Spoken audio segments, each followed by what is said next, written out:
Okay, welcome everyone. Thank you for joining us during the feast of St. John the Beloved. Today we have with us Robert Haddad, who works for the Catholic Education Office. He's done a few talks for us before, and he joins us today to talk about happiness in marriage. So before we start, we're just going to join in prayer. We're just going to pray Hail Mary together. So in the name of the Father, and the Son, and the Holy Spirit. Amen. Hail Mary, full of grace, the Lord is with thee. Blessed art thou amongst women, and blessed is the fruit of thy womb, Jesus. Holy Mary, Mother of God, pray for us sinners now and at the hour of our death. Amen. St. John the Beloved, pray for us. In the name of the Father, and the Son, and the Holy Spirit. Amen. Thank you very much, Francis, and just want to thank Michael for the invitation to speak here again. It is a long way for me to come to this parish, but I love coming here, and I take all these invitations very seriously, and it's an honour to receive them. And I'm very happy to be speaking to groups, small groups of this size, any group of any size, because all these works are very important. Okay, we're living in very, very difficult times in the church and in the world especially, and some of us have recently been very much involved with these anti-abortion protests, which are trying to resist an encroaching and ever darkening evil that's enveloping our society and our world. So whenever we can shine the light a bit, wherever we can, it's a good thing. Well, I've been given the daunting task of speaking about happiness in marriage. Yes, I do laugh a little bit when I think about the task ahead of me, but it is so important. And I could fall into the trap of giving an American-style talk. Now, there's nothing wrong with Americans giving good Catholic talks. I've gone to hundreds in my life, and I'm willing to do more in the future. But what I often find when I go to those type of talks is that the topic is happiness in marriage, and it might be 25 things you need to do to find happiness in marriage. And it's a very long talk, and there's many, many points and steps that we're asked to follow, and every one of them are correct, and then you get a little bit bewildered by the end of it, thinking there's so many things I need to do, can I ever do it? It's really hard and complex. Now, what I'm about to give you is probably the product of 7 or 8 years of thinking on this issue on and off, on this question on and off. I do not pretend to be an expert. I'll be speaking to you for another 28 minutes, and that's enough. All right? But I'm going to speak about my experiences to some extent and my own contemplation on this question as a man who's been married for 20 years myself, and happily married and blessed with 4 beautiful children. Back in around 2012, when I was working as the director of the Confraternity of Christian Doctrine in the Archdiocese of Sydney, I attended one of the usual lunchtime masses at the Paulding Centre. And the priest who celebrated the mass happened to be the chief priest responsible for the marriage tribunal. And he gave a very short and sharp homily about problems in marriage. Now, thinking about it in hindsight, I don't know why he gave that homily, because the day was not particularly a feast day relating to marriage, etc. He must have been trying probably to let off a bit of steam relating to some of the pressures or frustrations he experienced in his role on the marriage tribunal. What he spoke about was how young people growing up are not taught how to be unselfish, and how selfishness was the cause of so many marital problems and marital breakdowns. So he's dealing with applications for annulment, and in this judicial process he's taking evidence from both sides, the husband and the wife, as to why there was no valid sacramental marriage in the first place. But he can tell in these processes that the young people involved basically have no idea about what marriage is, and no idea on what is necessary for successful, long-lasting, faithful and fruitful marriage. They haven't been taught the basics. They don't know the basics. They haven't received it from their parents, from their parish, from their school, and certainly not from society. Because today we are taught to be selfish. It's all about me. It's all about number one. It's all about iPod, iPad, iPhone, I. Hyper-individualism. All right? And if I do hitch up with somebody, it's just going to be me and her to the exclusion of the rest of the world. This Hollywood type of fantasy that we often see in movies. And they rode off into the sunset happily ever after. All fictional, all mythology, and all giving a distorted and deceptive view on what marriage is and obligations in marriage, and that marriage involves more than just me and her, but actually marrying into a family, and the ideal marriage is one which forms an extended family and works within an extended family of husband, wife, parents, uncles, aunties, cousins, grandparents, great-grandparents, etc. So the fruit of a good, happy marriage is a village. Anyway, this idea of unselfishness, or the lack thereof, that is selfishness, which is the cause of so many marital problems and breakdowns, stuck in my mind. It has stuck in my mind ever since. And the strange thing is that the two last World Youth Days I've attended overseas, back in Krakow in 2016, and this year, Panama 2019, I was involved in those because it's part of my responsibility as head of evangelisation in Sydney Catholic schools to take pilgrims overseas. And on both of those occasions, mysteriously for some reason, when I've got time to focus, to think, to meditate, to pray, I've come to the question about marriage and what's needed for a successful marriage. And of course, I'm with young teachers who are all wanting to get married, looking to get married, maybe engaged, maybe newly married, etc. So it's a big issue for them. And I came to see that in my own life, what this priest said in this homily back in 2012 has a lot of relevance. So I thought, for me, in a good, stable marriage, what is lacking and what do I need to do more to perfect my marriage? And it related back to the idea of unselfishness. And that I know that when I'm at my best, it's because it's when I am unselfish, when I'm willing to give, not only with respect to my wife, but with respect to my children. And I know that I'm at my worst when I am selfish, when I'm expecting others to do what I want all the time, to serve me and my needs all the time, and I expect them to sacrifice and I don't need to sacrifice. I understand that with respect to myself. The road to happiness in marriage is this form of unselfishness. I'm going to expand on this. The word unselfishness is a good word, it's a good starting point, but it's not enough. And it doesn't capture exactly what I need to say. When we marry, it's all about love, isn't it? Okay? And we are enraptured with it. Some people are in love with the idea about being in love, and they yearn for it so deeply.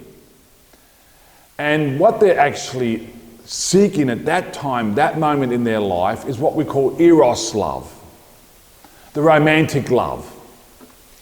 I meet the girl of my dreams, who's gorgeous, that I'm thrilled to be with, that I just want to be with all the time, to talk with all the time. And I just want to hold her hand and eventually marry,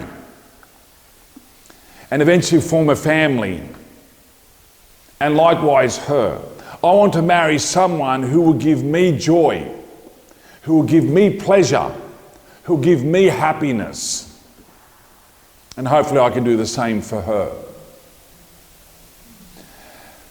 But that is a good starting point. But they can't stop there. Because in the real world we know that this type of romantic love, this buzz, is there at the beginning, and it might last for a certain period of time, but it's not there forever, because it will change.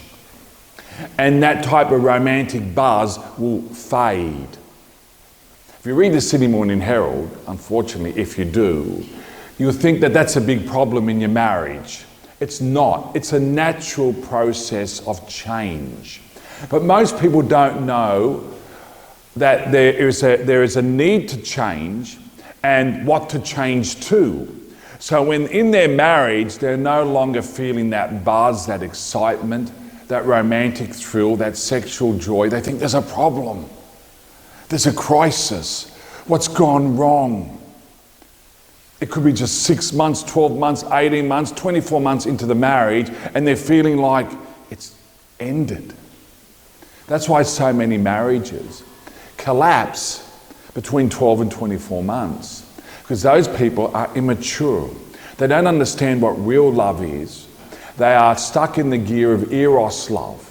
And when that's faded, they think it's a crisis. They don't know what to go to, where to go, what to do. What we need is to graduate to a higher form of love. Now, in English, we have the word love, and it's a very general, broad word that encapsulates different types of love. The ancient Greeks, though, were more particular, more exact in their understanding of the different types of love, and gave different words for those different types of love. So here in English, I could say, look, I love a good cup of tea, which I just had.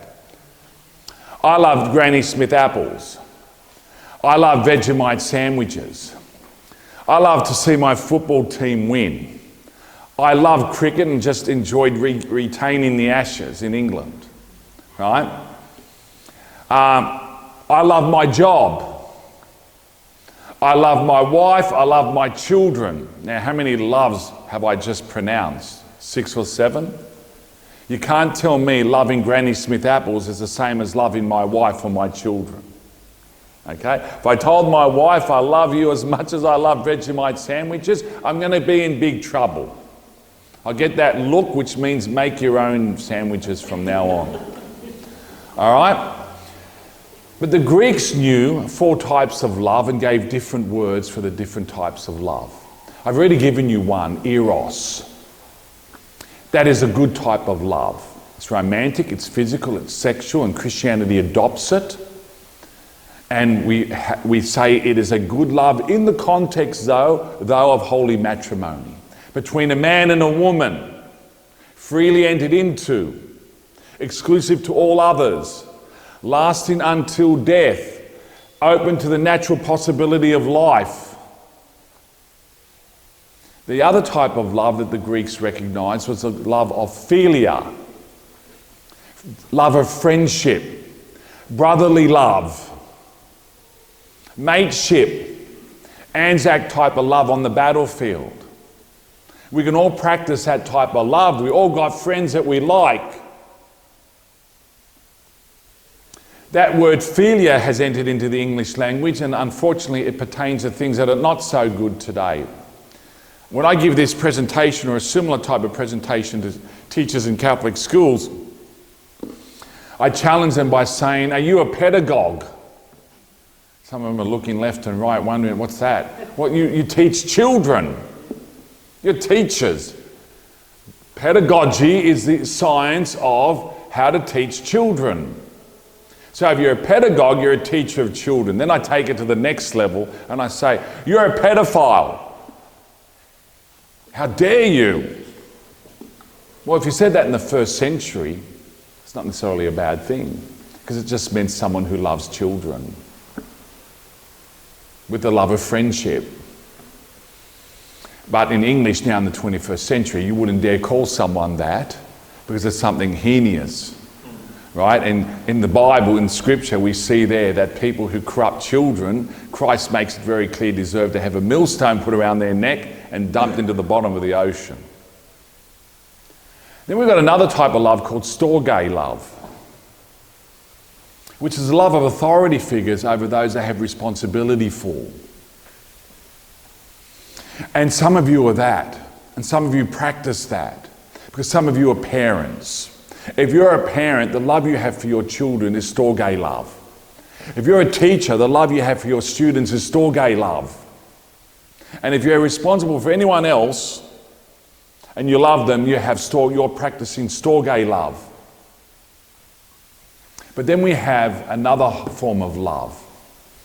In the first letter of John, chapter 4, verse 8, we have the term in Greek, ortheos agape estin. That sentence, ortheos agape estin, which is, strictly translated, the God love is, or better translated, God is love. But in that sentence, John uses a Greek word for love, which is not eros, not philia, and not storge, it's agape. And agape love is the love that God has for us. And agape love is what Christ expressed on the cross. For Christ to mount the cross for humanity, he must have had and did have agape love. Well, what's agape love? Agape love is the type of love which is unconditional, unselfish, sacrificial. You love someone to such an extent that you are willing to do anything for them, to give up anything for them, to sacrifice anything for them, and to die for them if necessary. That's the type of love that God has for us, that Christ showed on the cross, and that we are called to practice. Now, if you're in eros love, or philia love, or storge love, wonderful. But those three categories can also graduate and express themselves as agape love. So if I'm a husband to my wife, sure, eros has a big part there to play, but ultimately it should elevate itself to agape. And that's what we're going to focus on in more detail in a few minutes. If I'm practicing the love of friendship, that can graduate to agape love. Christ said it himself, greater love has no man than he who gives up his life for his friends. And I am your friend. So Jesus showed a filial love that graduated to agape. If I'm a soldier in the battlefield, World War I, I'm an Anzac, and I see my mate there in no man's land, wounded and bleeding to death, and there's hellish machine gun fire coming across no man's land from the German positions.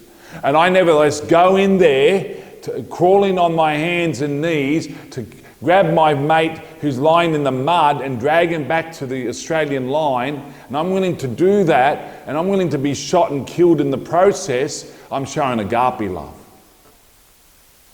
If I'm a parent, I come home and I see my house on fire and I see my kid in the top bedroom window crying out for help, I'm not going to ring 000 because I've got agape love. I'm going to go there and get him out myself. I'm not going to wait. It's just going to happen.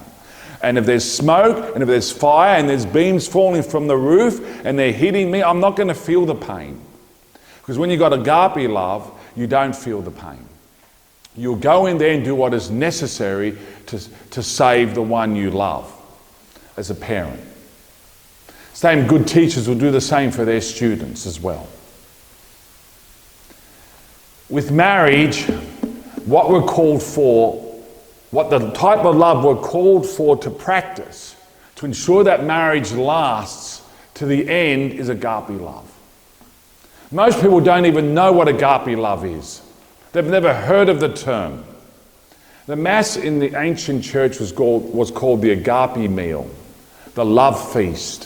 Why? Because the Christians knew that what was made present, what they were present to, was the Christ who was crucified on Mount Calvary, who's now the one eternal high priest at the right hand of the Father as we speak, who is offering to the Father in the heavenly temple the same sacrifice he offered on Mount Calvary himself.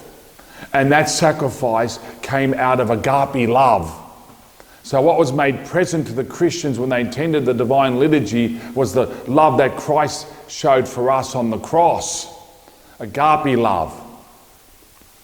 Marriages will be a lot better, a lot happier, long-lasting until death if people were taught what agape love is and prayed for the grace to practice it. Because by ourselves, we cannot practice agape love. By ourselves, by our own nature, our own natural strength, we cannot. Because we're wounded beings. We're wounded by original sin. We inherited from our original parents, Adam and Eve, a wounded human nature. And one of the wounds in that nature is malice in the will, which is a technical way of saying excessive self-love. We're meant to love ourselves. Christ said it. Love your neighbour as yourself. So we're meant to love ourselves. And Christ came to reorder our love so that we can love outside of ourselves, not introverted love of ourselves above all things, but love of God, mind, body, heart and soul above all things, and love our neighbour as ourselves. But we can't do that by ourselves. We need God's grace to do that. And it's God's grace that He gives freely to all, because He wills all to be saved and come to the knowledge of the truth, to enlighten all and to strengthen everyone's will so they can love properly in a reordered manner outside of themselves. Again, we can't do that by ourselves. It's God who liberates us from our excessive self-love to enable us to love unselfishly, unconditionally, sacrificially. When we are capable of agape love, that's when you are truly human. That's when you're truly free. And that's when you're truly Christ-like. That's the way to happiness, married or not. Whoever you are, whatever you're doing in life, the road to happiness is not fame, power, riches, popularity, sporting success, not what the world says, not what the world offers. But the road to happiness in whoever you are and whatever you do is the road of agape love, where you are living for others and you are willing to serve, sacrifice, and to suffer for others. That is the key to happiness in marriage. So let's now focus just on the marriage situation. I'm married. I got a problem in my marriage. I need to engage in an examination of conscience. Why is there a problem? Well, she's like this, she's like that, she's like this. Okay, that might be true. But guess what? The problem won't be solved if you expect her to change. I'm talking from the male perspective because that's what I am. The same goes if I was a woman now, I'll be talking about him. All right, so this is applicable to the male and the female, the husband and the wife. If you want your marriage to succeed, don't wait for the other person to change. Because they're not going to change because you ask them to. You have to be the change that you want to see in the other person. So you pray for the grace, for humility to see the truth about yourself. To come to a realization of your own problems, your own defects, your own selfishness, your own temper, your own anger, your own lack of generosity, and then say to yourself, God, give me the grace to change. And I'm going to make this change. I'm committed to this change come what may. And you come back to your marriage with this commitment, no matter what, I'm going to practice agape love. I can't do it by myself, so I'm going to pray for it every day. I'm going to receive the sacraments, the Holy Communion with that intention regularly, if not every day. And I'm going to also practice self-discipline. So I'm going to make sure that I bite my tongue, that I control my temper, that I do acts of unselfishness and generosity, and that I show the agape love I want to see the other showing to me. And if you do that, at first your wife will think, or your husband will think, oh, that's nice, that's a good change. I've seen that before, but it won't last more than 2 weeks. Watch, I know. Or maybe he's just doing that because he wants something. We know what he wants. All right, okay. So it's really as the disguised form of selfishness. We'll wait and see. Well, you can practice this for about 2 weeks, but then you're going to be tested again. The old habits will come back, and you might collapse back into the old habits. But if you're going to say to yourself, I've got to break through that 2 or 3 week barrier, and then I'm an open field. And I can add day by day, practice this agape, unselfish, self-sacrificial,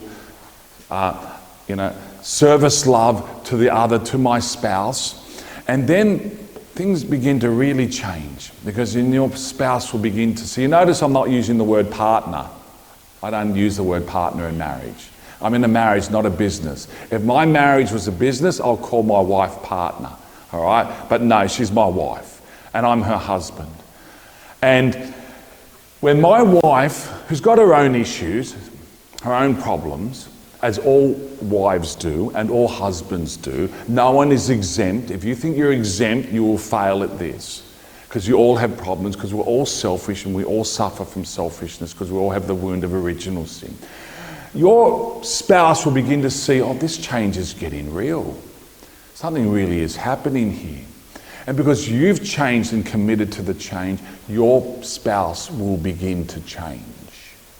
Because your spouse will want to keep you the way you have now become, and will not want to risk you going back. So my spouse will be more generous to me, more serving to me, more sacrificial to me, bite her own tongue, be less critical, less attacking, less argumentative, because they know if they go back on that road, I'm going to go back to the old road. They don't want me to go back to the old road. So me changing and persisting in that change, not through my own strength, remember, but by the grace of God, will bring out the better in the other.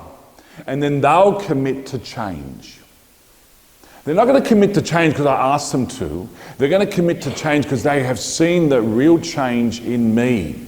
And they want this new me to continue. Right? This new me to continue. So they will then work at it. So, what have we learned here this evening? The road to happiness in marriage is not about you have to do these 25 things. Boom, boom, boom, boom, boom, boom, boom. And do them in this order. Boom, boom, boom, boom, boom, boom, boom. Because it won't work because it's too many things to do. You only need to do one thing. And that is love with agape love. To look at the other, your spouse, as a gift from God.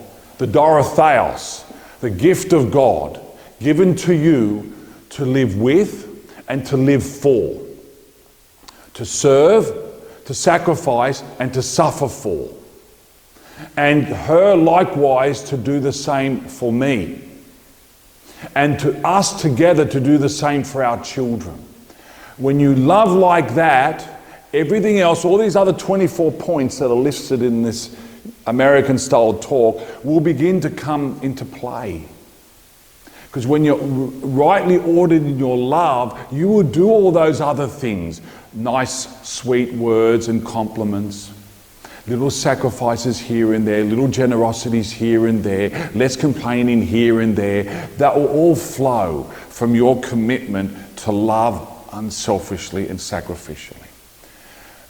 Commit to that, and if you fall, because you will fall, you will trip over again and again and again. The next thing you need is recommitment. Recommitment. Not to give up. You know Christ fell once, he fell twice, he fell 3 times, and he got up again, and you turn to him and you ask him for a share in the fortitude that he had to get up again and to persist in this type of love until the end. On that note, we'll finish. Thank you.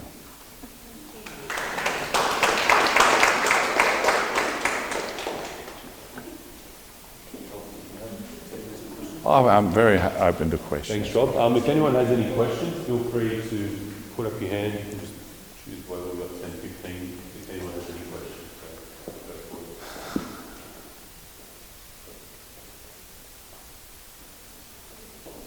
Yes. I'll throw a left of field. So because we do struggle, and it's really normal for us to do so. Say you do commit for that, to desire agape love for your husband, and then he then doesn't see, or maybe hasn't gotten to that part of the journey in that marriage to see the agape love. Yes. And then you do that for a month or two and you're not seeing main return, That's right. then what advice do you have? Wow, and that's a good question. And that is the question. And that question I have contemplated. That's when you do have a real problem, because a person of goodwill, even though they might be narky and nasty and they lose their temper and they get angry and they're selfish, a person of goodwill will be able to and see that you have changed by the grace of God. And will recognise that and respond. Most people of goodwill will respond. Everyone responds positively to kindness. If someone's not responding positively to kindness, they really have a problem. What should I say in your case? Give up and go back to how we were, selfish, etc., and just exacerbate the problem, and you're going to be living a hell on earth for the rest of your life? Because a couple practicing mutual agape love, that's heaven on earth, by the way. That is heaven on earth, mutual agape love, right? Your problem is a real problem, and the only solution I can say, the textbook solution, is to persevere no matter how miserable you feel, because your agape love is not requited, and to pray for them, because God hasn't given up on them. God is still working on them. And you're the instrument here to enlighten them and strengthen their will. They will, if they got any inkling of goodwill in them, they'll eventually say, well, you know, she's really making an effort here. What's my problem now? What's wrong with me? Let's hope. If they never change, that's scary. That's scary, but it won't be your fault then. It'll be harder for you though, because you're thinking, I'm making the sacrifices and he's not. That's going to be really hard. So I'm just confused. Isn't the premise of agape love is that unconditional, so you don't actually require or expect anything? That's right. That's correct. You are spot on correct. But you should get something back. Because we're talking about a happy marriage here, and both parties have to practice agape love. But I'm starting from a point where a marriage is not so happy, and there's tension, and there's, it's on and off, and it's not perfect, and what's the problem? Well, I guarantee you, 99% of the time the problem is, excuse me, the way we're loving, or the lack of perfect love. So, someone has to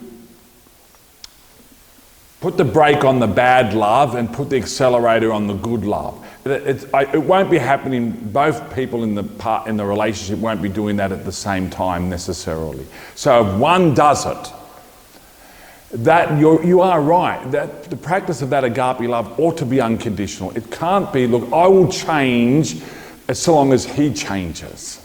No, you're right. It should be, I will change because I need to be the person God has created me to be. But what should happen is that the other person should recognize that, should see that, and should respond, and respond in like kind. Okay? And if they don't, then what is their problem? Why? Because in the end, we are meant to love with agape love. We are meant to. That's the level of love we should be practicing at.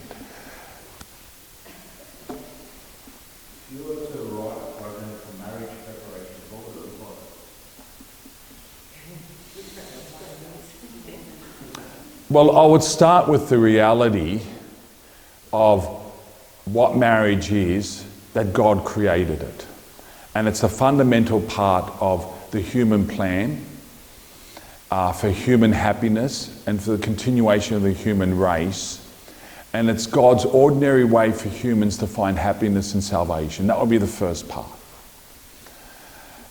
At the end part, I'll be making an unlimited attack on everything in society today that undermines and attacks marriage in its ideal. So I will normatize marriage as God, according to God's plan, and I will denormatize all the aberrations we have today in our culture and society that are made normal by our culture. We have an inversion. We call what is good evil and what is evil good. They'll be at the end of the program.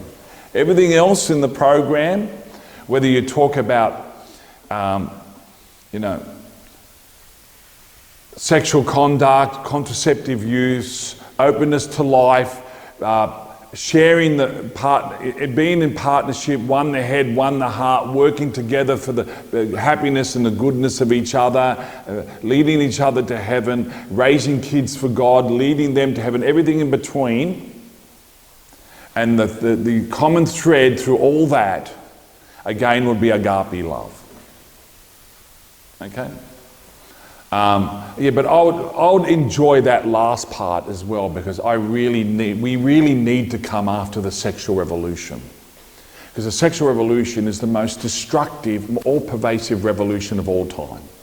And the sexual revolution has at its core an intent to destroy the Jesus revolution.